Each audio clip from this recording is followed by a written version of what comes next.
Welcome everyone to episode 5 of the Property Investing Podcast, brought to you by Real Estate Investor. I'm Dennis Wong and I hope you're enjoying the podcast so far. Don't forget, if you want to access previous episodes, you can simply listen to them via our blog at blog.realestateinvestor.com.au. Now in this podcast, I'm going to be talking about strata titling as a strategy. I'll be joined by Justin Hams, who's our in-house subdivision specialist, who'll be providing some tips for those investors looking to subdivide a property.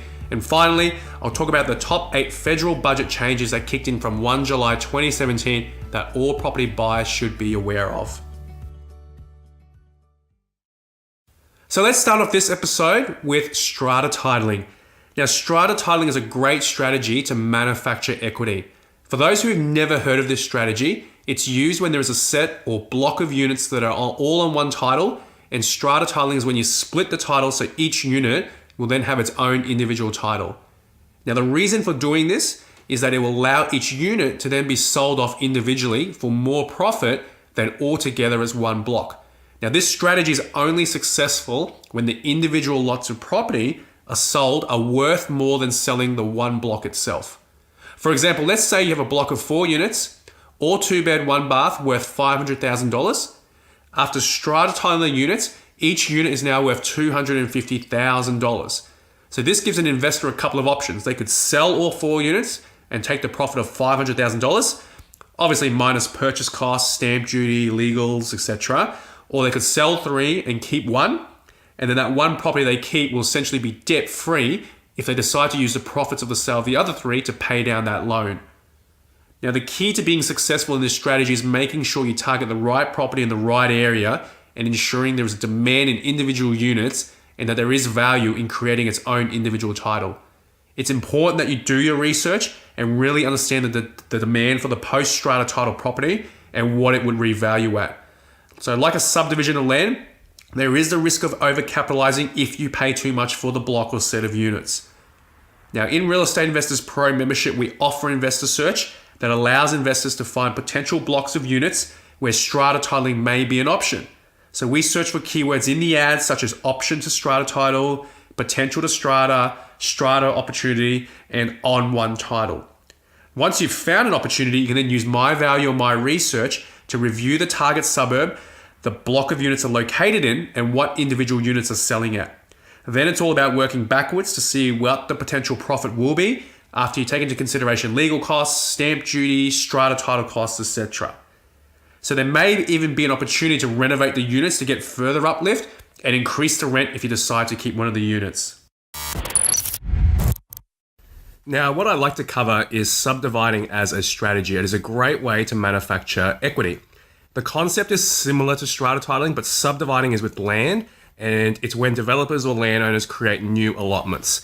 Now, the most common subdivision is splitting one lot into 2 lots, so there are now 2 titles. The newly created lot can be sold off just as land, especially if there is demand in the area, so the current owner of the lot doesn't have to develop or build before selling it off. This option is, of course, less risky, more profitable, and takes less time. Now, there are a lot of factors to consider before you undertake a subdivision. You need to ensure you do a lot of your due diligence before you even make an offer on a property. Just because the listing agent says there is potential to subdivide doesn't mean the local council will allow it. More often than not, the ad will also have the words STCA, which means subject to council approval, and it's up to you as a buyer to do your checks with council. Now, every council has different restrictions and costs associated, so it's important you don't take one set of rules from one area that you've subdivided into another property in a completely different suburb that you're looking at next. Just to give you an idea on the typical cost for splitting one lot into 2, in Brisbane, Logan, and the Moreton Bay areas, you're looking anywhere between $85,000 to $100,000. In Ipswich, you could be looking at between $80,000 to $90,000. And in the Greater Sydney region, costs can range between $70,000 to $85,000. And in the Greater Melbourne region, subdivision costs can be between $50,000 to $65,000. Now, I'd like to welcome Justin Hams, our in-house subdivision specialist, to share some of his tips and experience. Now, you may have heard him speak before at one of our subdivision webinars. So, Justin, welcome along to the Property Investing Podcast. Thank you so much for joining me. Thanks, Dennis. Happy to be here. Fantastic. So, look, I thought I'd just bring you in and ask you a couple of questions just to share with our audience. So, I guess, are subdivisions a strategy for everyone? No, they're not. People need to be aware of the risks involved, that they take time, money, and know-how. Even if you know what you're doing, subdivisions like renovations always have obstacles you need to know and overcome. Sometimes they're small, sometimes big, but rarely are any two subdivisions the same. And so what do you think the biggest mistake that an investor can do when it comes to this strategy? Oh, without a doubt, definitely having an accurate feasibility. I couldn't count the amount of times a deal has looked really promising at first glance, only to find out after doing a feasibility that it was not only viable, but would actually make you a loss. You know, a viable subdivisions, they're dramatically different now from even a year ago. I'm constantly shaking my head at the acquisition prices people are now paying for subdividable property. Not the amount of what it's been spent, but the amount in relation to what the bottom line will be after the subdivision is completed. You know, with increased competition from weekend warriors, they've put up acquisition prices of possible deals and thus reduced the profit margins. This generally happens in the lower to middle market and peters off around the 800,000 mark for the acquisition itself, not the subdivision prices. You need to remember that after the sale prices is determined by what people will pay. So this is more of a defined amount. With initial overpaying, there will be many people now and in the near future that are actually going to make a loss.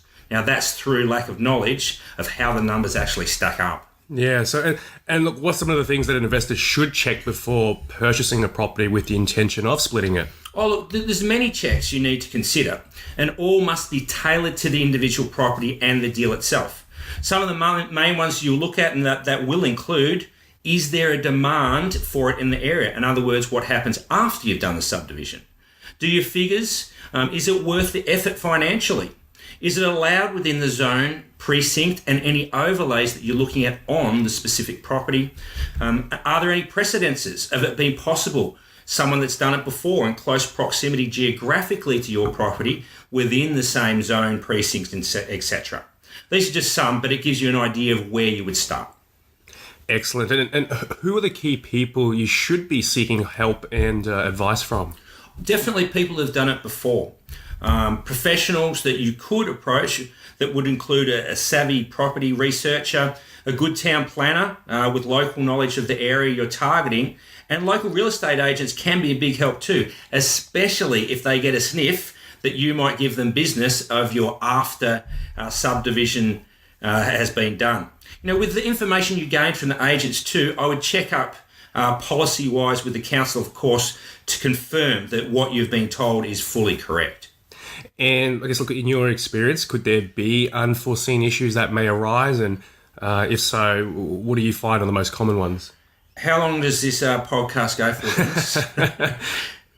Look, it's not could, but more what. Yeah. There are always unforeseen issues that arise with subdivisions. Anything from utility infrastructure, future council and state planning to interpretation of the local policy by the actual council town planner that is going over your actual deal for approval. Who's assessing it with your application? The more research and planning that you do, the more likeliness that your solutions to these issues will be more simplistic and cost effective to rectify. Someone with experience can help you circumnavigate these hurdles, but again, there are no two subdivisions the same, and the problems and ease or lack of problems within each deal will never be the same from one to the other. Excellent. Well, look, thank you so much for your insights, Justin. And look, like you alluded to, I'm sure you could keep talking for another couple of hours, but I'm sure that was helpful for our listeners to help them get thinking and make sure that they are doing the right checks and thinking about the numbers and making sure that it all stacks up. So, look, thank you so much for joining me today. You're very welcome. Thank you, Dennis, for having me. And look, everyone, now don't forget that under our Pro membership, our tools can help you find subdivision potential deals and then also give you all the data that you need to support whether a subdivision is going to be profitable. So for more information, just log in, go to Knowledge Base, and you can go into the subdivision videos area. Now, as most of you are already aware, there have been significant changes to the federal budget that will affect property buyers as of the 1st of July 2017. So what I'd like to do now is just speak about the 8 key changes to be aware of, which will affect both existing property owners and for those looking to purchase one. Number 1, for those who tuned into one of my earlier podcasts where I spoke about depreciation changes, then you'll already be aware of this. Property investors will no longer be able to claim on plant and equipment items where they did not pay for those items. These are items such as dishwashers, carpets, light fixtures, or air conditioning units. So under the new rules, investors can only claim on items where they actually paid for them. Number 2, investors will no longer be able to claim tax deductions for travel expenses when visiting their investment property. So this includes accommodation, airfares, and claiming on kilometers if you drove to the property yourself. Now, one of the main reasons for this change was that many investors were taking advantage of this deduction for private travel as well, and not correctly proportioning the deduction if private travel was also included. The number 3 change is for first home buyers. And it's great news because for first home buyers looking to save up for a deposit, the new changes state that you can now do so by using your superannuation towards buying your first home. So buyers will be able to salary sacrifice up to a maximum of $30,000 or $15,000 per year from their pre-tax income on top of their compulsory super contributions. So first home buyers can then withdraw this cash a year later from 1 July 2018 to use as a deposit to buy their first home. Number 4 is the new bank tax, or the 0.06% levy that's going to hit the big banks. Commonwealth Bank, NAB, ANZ, Westpac, and Macquarie is going to be hit with this new tax. And this will generate over $580 million of extra income to the government over the next 4 years. But what it will mean is the banks will pass this fee on to borrowers, so interest rates are expected to increase. Number 5 will affect foreign investors. If they have a property that's left vacant for more than 6 months, then they're going to be hit with the new charge of an annual $5,000 fee. Number 6 is still related to foreign investors. For new properties, developers won't be allowed to sell more than 50% of their stock to foreign buyers. Number 7 relates to any Australian vendor who is selling property over $750,000. Now, as of 1 July 2017, sellers will need to get a clearance certificate to prove they are not a foreign resident. All vendors will be treated as a foreign resident until they obtain a clearance certificate to prove they're an Australian resident. So if you're a foreign resident, the buyer will be required to withhold 12.5% of the purchase price, which will then be transferred to the ATO. Now, the threshold prior to 1 July was property valued from $2 million, and only 10% of the purchase price was to be held for the ATO. Finally, the number 8 key change from the federal budget is those people looking to downsize. So from next year, 1 July 2018, people over 65 years old will be able to make a non-concessional superannuation contribution of up to $300,000 from the sale of their primary residence as long as they lived there for at least 10 years. So lots to take in. But if you'd like any more information about these changes, please visit the ATO website.